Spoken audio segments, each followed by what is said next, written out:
Me gustaría retomar el tema del pecado y en este caso en su relación con el purgatorio. Este estado de purificación del cual nosotros los cristianos católicos nos alegramos tanto al saber de su presencia, porque es el último regalo que Dios nos dio para que podamos entrar en su presencia, en el reino de Dios, en el cielo, de una manera totalmente pura, como merece Dios que estemos, y que por ahí nosotros, lamentablemente, a pesar de saber que el sacrificio de Jesucristo ya nos purificó y nos arrebató del pecado y de la muerte, nosotros en esta vida, lamentablemente por decisiones libres y conscientes, muchas veces nos apartamos del amor y en esas decisiones el pecado vuelve a hacerse presente, no con la misma fuerza, evidentemente porque Jesús ya lo venció, pero sí nos deja a nosotros una herida. Y esa herida continúa desfigurando esta imagen que Dios nos regaló, la imagen primitiva, la imagen, ¿sí?, de nuestro mejor yo, de nuestra mejor versión de nosotros mismos. Y entonces debemos terminar de purificarlo. Tenemos nosotros otra gracia que después también vamos a tocar, que es uno de los sacramentos, a pesar de que los 7 sacramentos son también fundamentales para la purificación de los pecados. El sacramento de la confesión sabemos que es quizás el que más nos pone en contacto con el ser humano. Pero este tema lo vamos a tocar luego en otro momento. Ahora me gustaría retomar este estado de purificación del cual hablamos, que es el purgatorio. Sé que hay muchas personas que quizás no estarán de acuerdo con este tema porque lamentablemente tienen una mirada parcial de la misma Biblia.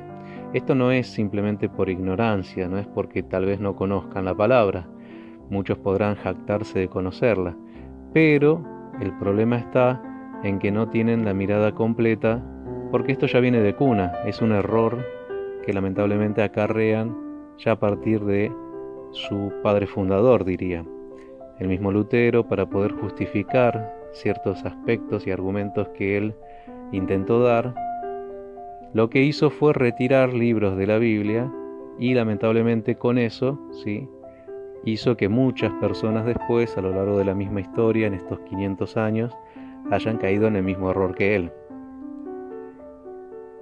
Me gustaría tocar, ¿sí?, este tema mostrando el aspecto bíblico, aunque no me voy a quedar en las citas bíblicas para explicarlas. Si quieren pueden profundizarlo de manera personal. Hay mucho material mismo en los distintos medios, ¿no?, de las plataformas que hay, en YouTube, en mismo Twitter, en TikTok, en muchos lados van a poder encontrar material, además de los mismos libros, ¿sí?, que puedan leer de la teología bíblica cristiana. Pero me gustaría así darles algunas citas para que puedan tener presentes. Fíjense que uno de los cuestionamientos que suelen hacer algunos que no conocen esta experiencia o que no la reciben como un regalo de Dios es que la palabra purgatorio no se encuentra en la Biblia. Lamentablemente se van a encontrar con que hay otros contenidos, ¿sí?, que si bien no está la palabra, también está así con el contenido en la Biblia. Por ejemplo, la Trinidad es una palabra que no aparece en la Biblia. Por ejemplo, encarnación es otra palabra que no aparece. Y sin embargo, fíjense qué importante que son teológicamente para nosotros los cristianos estas dos palabras. Así como esto, nosotros vamos a encontrar el contenido de la palabra purgatorio.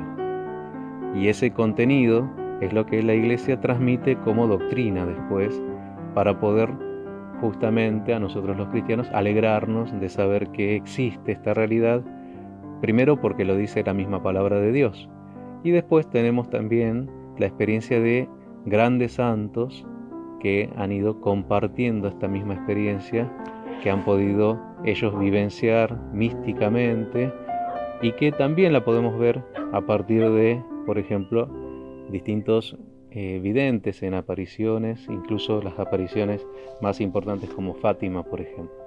Pero no voy a tocar ese aspecto en este momento, luego en algún momento podremos tocarlo. Quiero que tengan presente estas citas que les voy a decir para aquellos que, como dije, quieran profundizar después.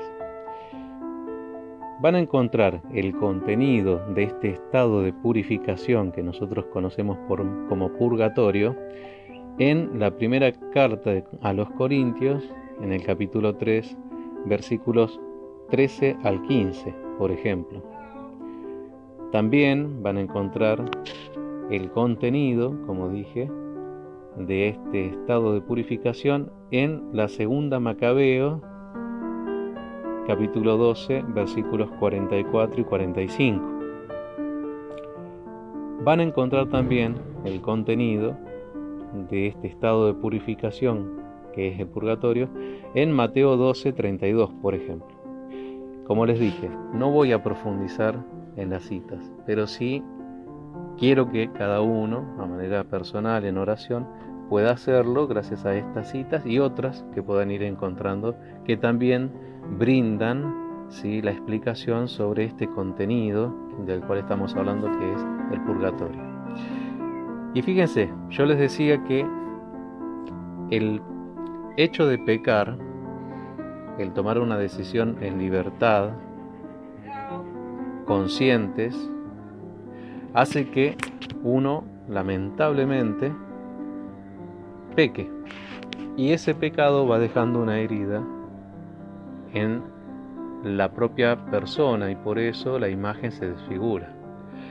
Y si bien sabemos que el sacrificio de Jesucristo, que para nosotros es el máximo, la máxima expresión de lo que Dios nos regaló como purificación plena del pecado, ¿sí?, nosotros no ponemos en duda que Jesucristo con su sacrificio nos arrancó del pecado y de la muerte, y gracias a eso estamos libres de eso. Sabemos que lamentablemente luego, por decisiones nuestras, como dije, con libertad y en conciencia, vamos haciendo que este pecado vuelva a hacerse presente, aunque no nos impacte de la misma manera, con la misma fuerza, ¿sí? Pero sí es necesario para nosotros esta purificación para poder terminar de estar en gracia. Esto es como, por ejemplo, recuerdan que les decía que nosotros tenemos una imagen en la cual hemos sido creados a imagen de Dios, ¿sí?, a imagen y semejanza, y esa imagen primera se desfigura por el pecado que cometemos. Bueno, si nos ponemos a pensar, me gustaría darles el ejemplo de lo que es la purificación, por ejemplo, de los metales, como puede ser, por ejemplo, la plata. La plata necesita un tiempo de purificación. ¿Qué quiere decir esto? Que necesita ser pasado por fuego para que se le salgan las impurezas que tiene. Y gracias a que se pasa por fuego, las impurezas se desprenden del material precioso que es la plata, y la plata queda pura, ¿sí? Es semejante la experiencia de purgatorio. Asimismo es como sucede con nosotros. Para que quede pura esta imagen que Dios nos regaló desde un principio, se necesita esta purificación por medio de este fuego. Y este estado de purificación nos brinda eso. Cada uno según el grado de pecado en el que se haya encontrado o en el que se encuentre a la hora de la muerte.